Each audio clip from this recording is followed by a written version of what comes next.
Hey there, and welcome to the show. I'm glad you chose to start your day with us here on SUNUP. I'm Clinton Griffiths, and we have a packed show for you today, including a visit from agriculture's #1 boss in Washington, D.C., Agriculture Secretary Tom Vilsack.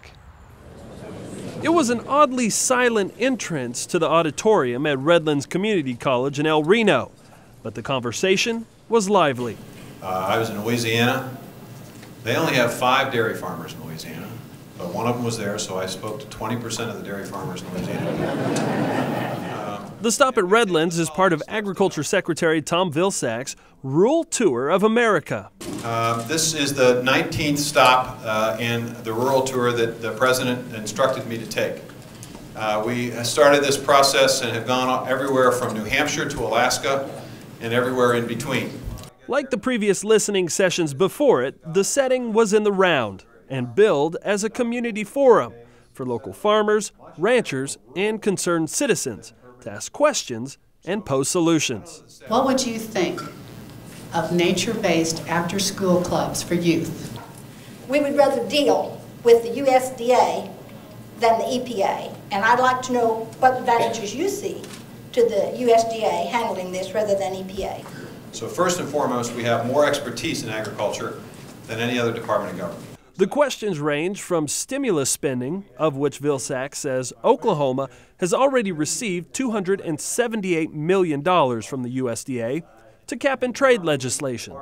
The extent of offset opportunities as the bill currently is crafted is somewhere in the neighborhood of $10 to $20 billion. So I think there are real opportunities. Now, I understand there's angst about this and concern about it. I think those who express some angst are not recognizing that the current world isn't just going to remain static. There is constant innovation, constant change. To stimulating rural economies, immigration, and working to help the middle-sized producer.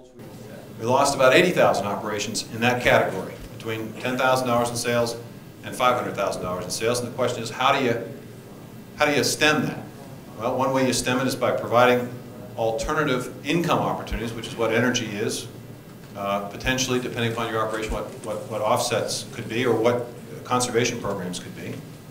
And part of it is creating new markets. The questions were direct, all sides were cordial.